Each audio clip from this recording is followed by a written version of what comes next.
So hey guys, welcome back to another video of the channel. और आज ये हमारा सोर्सेज ऑफ एनर्जी जो कि हमारा फिजिक्स का चैप्टर 3 है, उसका 21st पार्ट है। तो सोर्सेज ऑफ एनर्जी में हम जो कल हमने पढ़ा था that we had started nuclear energy. Nuclear energy जब किसी एटम के न्यूक्लियस में कुछ ऑल्ट्रेशन होता है तो और उस एक रिएक्शन अगर होती है और उस रिएक्शन से जो एनर्जी एमिट होती है दैट इज़ न्यूक्लियर एनर्जी। अब न्यूक्लियर एनर्जी में हमने बात की थी कल न्यूक्लियर फिशन की।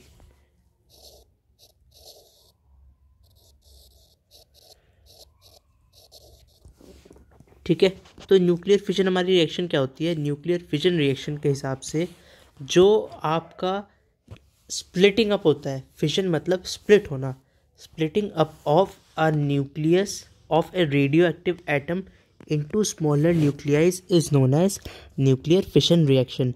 इसका हमने एक यूरेनियम वाला एग्जांपल पढ़ा था जो फिर वो ब्रेक हो गया था स्मॉलर न्यूक्लियाइज में और साथ में 3 न्यूट्रॉन्स उसमें निकले थे। उसी के साथ उस रिएक्शन में ट्रिमेंडस अमाउंट ऑफ एनर्जी निकली थी जिसे हम न्यूक्लियर एनर्जी कहते हैं। तो कल के डिस्कशन के बाद आज हमें पढ़ना है कि इंडिया में न्यूक्लियर पावर प्लांट्स का डिस्ट्रीब्यूशन कैसा है और थोड़ा उससे आगे का। तो nuclear power plants in India,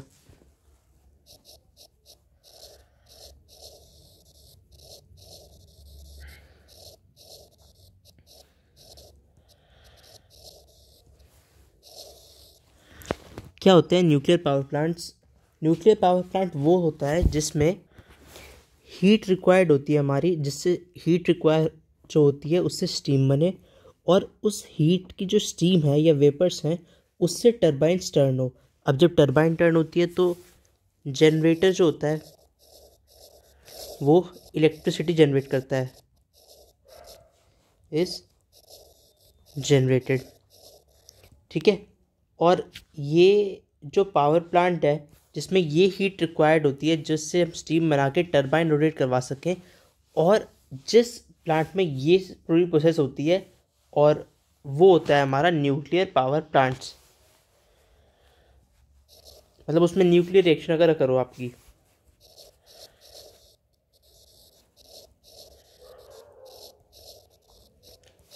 जिस पावर प्लांट में ये जो हमारी अबव प्रोसेस है ये हो रही है by the help of nuclear reaction, वो होते हैं हमारे nuclear power plants.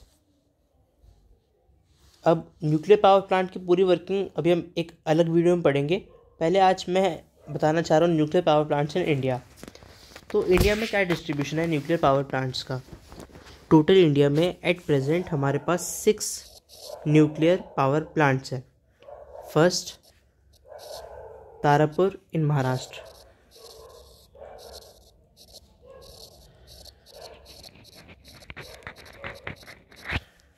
Second is in Rana Pratap Sagar.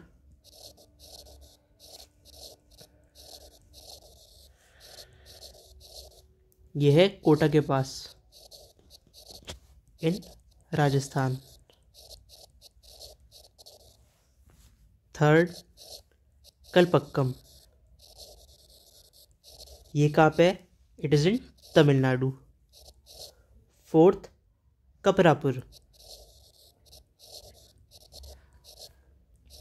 That is in Gujarat. Fifth, Kaiga in Karnataka.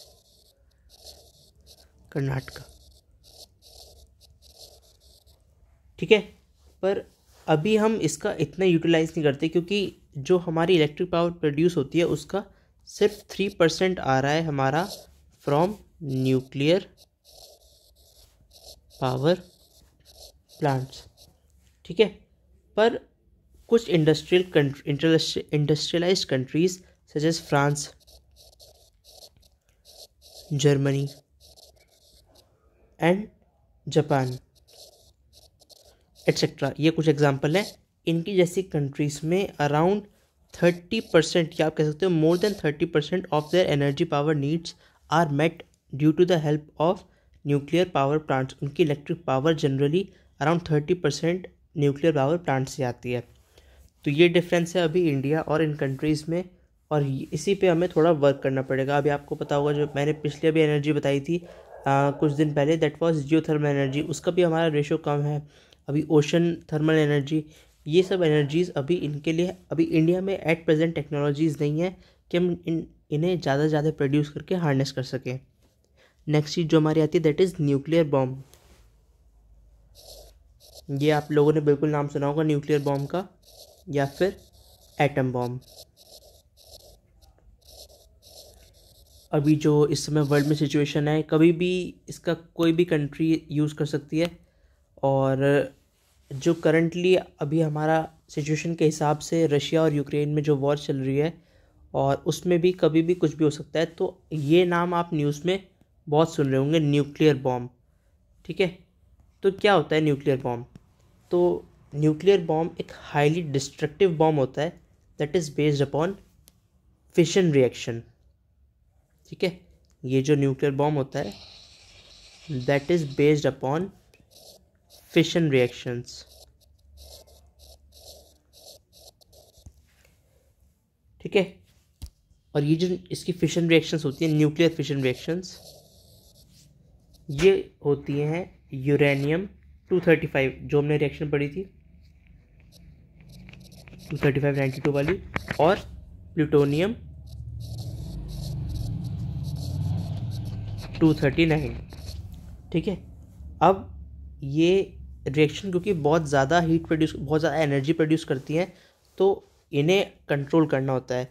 लेकिन ये जो दो रिएक्शंस होती है यूरेनियम 235 वाली और प्लूटोनियम वाली, ठीक है, इन दो रिएक्शंस में इसे हम जानबूझ के आउट ऑफ कंट्रोल करते हैं, जिससे इनॉर्मस अमाउंट ऑफ एनर्जी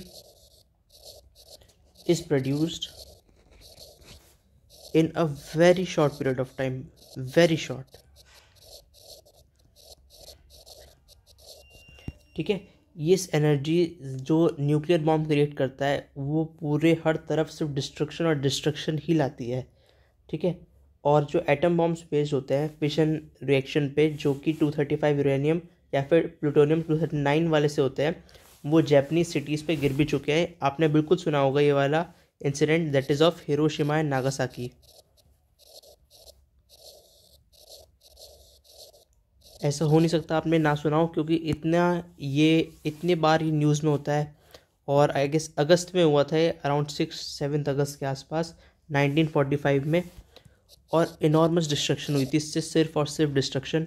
और जो भी लोग थे वो उनकी डेथ हो गई थी, क्योंकि ये इतना इंटेंस इसमें एनर्जी निकलती है और इतने कम पीरियड में कि आपको रिएक्ट करने का भी टाइम नहीं मिलता।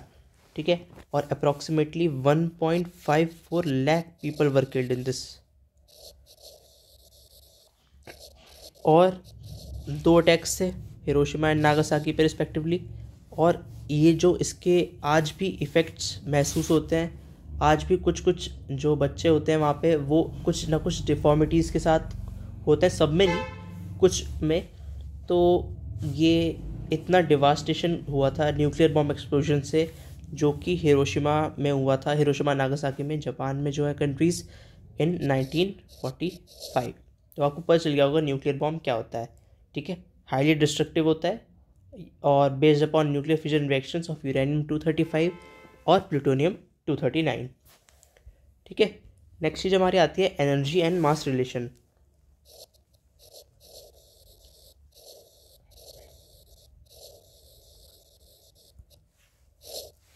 एनर्जी एंड मास रिलेशन क्या होता है? सो आइंस्टाइन का नाम सुना होगा, एल्बर्ट आइंस्टाइन। उन्होंने कहा था मास और एनर्जी इक्विवेलेंट होते हैं एक दूसरे के, और ये रिलेटेड होते हैं by the equation E is equals to mc²। ठीक है, ये रिएक्शन थी उनकी कि E यानी energy is equals to mass और इनटू जो आपकी स्पीड ऑफ लाइट है उसका स्क्वायर। तो ये जो एनर्जी दी थी इसके हिसाब से एनर्जी, ये रिलेशन जो था उनका मास स्पीड ऑफ लाइट। ठीक है, इसमें ये E एनर्जी तब एमिट होती है जब मास m डिस्ट्रॉय होता है, और स्पीड जो एनर्जी प्रोड्यूस होती है जब मास m डिस्ट्रॉय होता है और स्पीड ऑफ लाइट होती है c। उसमें speed of light in vacuum ली गई है and that is around 3 × 10⁸ metre per second. ये याद रख लीजिए, बहुत बार पूछा भी जा सकता है। This is the speed of light. ठीक है, तो ये उनका था रिलेशन। कल इस रिलेशन को हमें आगे पढ़ना है और कुछ एनर्जी की जो यूनिट्स होती है एक्सप्रेस करने के लिए न्यूक्लियर एनर्जी को, वो हमें पढ़नी है। सो फिलहाल आज के लिए इस वीडियो में इतना ही। Thanks for watching this video. अगर आपका कोई भी सजेशन हो so please comment down below, subscribe the channel and stay tuned for later updates. Thank you.